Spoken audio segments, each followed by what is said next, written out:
all of it is California Republican Kevin McCarthy, the former speaker. Mr. Speaker, thanks for joining us today, and I appreciate you sitting down with me. Thank you, and congratulations on the show. Oh, thank you. I appreciate that. It must be a conservative show because you're using the inexpensive cups. So that's a good sign. You'll be surprised how much that may cost us. Let's talk about the news from this past week. Yes. So obviously, you've made your views known about how you disagree with the verdict in the Trump criminal trial. But you know politics. Is it a good idea, separating out your view of the verdict, is it a good idea for the Republican Party to nominate a convicted felon? Listen, is it a good idea that Donald Trump is the nominee? The answer is 100% yes. Will Donald Trump win this presidency? The answer is yes. And it's interesting. I was watching the earlier part of your show, and I get it. The verdict has just come in, and the question is, should it even have gone to trial?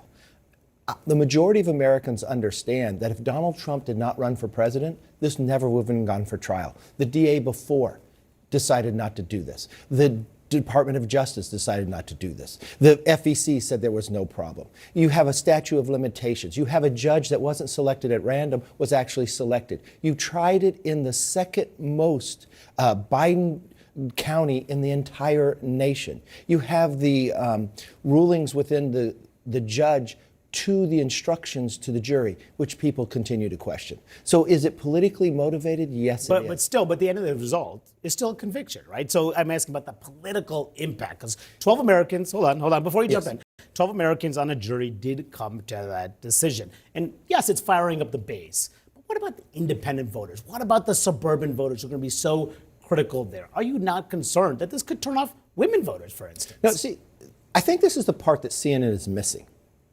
This is a re-election of Joe Biden for president. An NPR poll says that the majority of Americans, 53% to 42%, of just independents, not Republicans or Democrats, believe another 4 years of Joe Biden is a threat to democracy. Joe Biden is running on democracies on the ballot, Biden economics. These are the two driving things that people are opposed to. Do people want 4 more years of this? This is where people are missing really what is going on with the American public. They're concerned about the border. You know, Massachusetts does not have one Republican in Congress from Massachusetts, but you know what the state of emergency the governor selected in Massachusetts? The border. You talk to the mayor of New York, the governor of New York, it'll be the border. Inflation. So you're basically saying this is not going to matter to voters come November. Not as much as those other issues. I'll put an asterisk there because it's still new.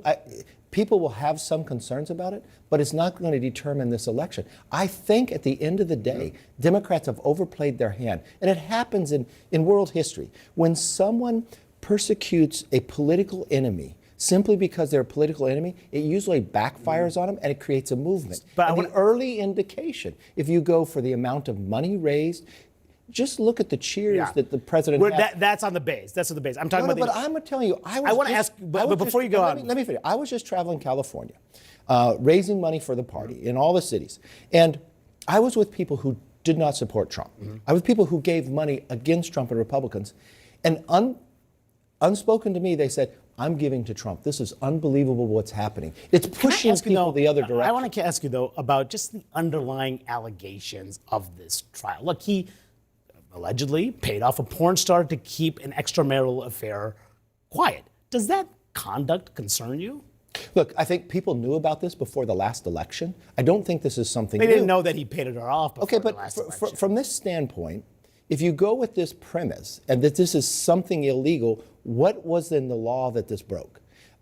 Then you would go back and should Hillary Clinton be tried because she paid a law firm to create a fictitious Russia issue? And I'm not talking about Hillary Clinton. I know you're not talking about that, but the American public is going to look at all this. This isn't just a CNN question. You're asking what does the American public look at? You had Joe Biden go out and tell the American public that the laptop wasn't true. You had this network say a dubious, doubtful about it. So, I mean, people put it in perspective. Was this politically motivated that you even took him to court about this? The answer is overwhelmingly yes. I wanted you to listen to what your predecessor, Paul Ryan, says about the former president. Listen.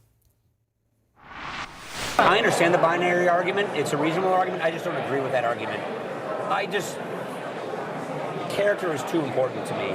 And it's a job that requires the kind of character that he just doesn't have. He's talking about Trump there. He says but it's not about policy, essentially. He says it's about character. He says it's about character.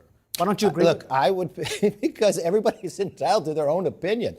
And you know what? I've served with both presidents, with President Trump and President Biden, and I'm making a decision on what's best for the country. We didn't have inflation. We didn't have war in Europe. We didn't have 5 embassies evacuated. We didn't have 13 Gold Star families by a missed decision in Afghanistan. We didn't have this new axis of evil that we haven't seen from the 1930s pushing China to Russia. So character shouldn't matter? Character matters, but there's a whole part. And is there a character matter when you say Biden used his own power to tell the American public that the laptop was not true, that Biden used now through the Secretary of State to go to 51 people in the intel community, former CIA directors, to tell the American public that that wasn't true. But you're concerned about character there, but not character about Trump. But I'm weighing it all. I'm being consistent. You're being inconsistent in this if you listen. Think for one moment.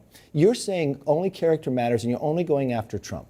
People are human in this place of where we go. This is a decision of an issue that people knew about since 2016, so they voted on it. You're going back to something 10 years. So if character matters, would you put somebody up on trial just because they're your political enemy? I think that matters into character. I wonder, because obviously you've aligned yourself with the former president. After January 6th, you were on the floor criticizing him. You went down to Mar-a-Lago about a week or so later.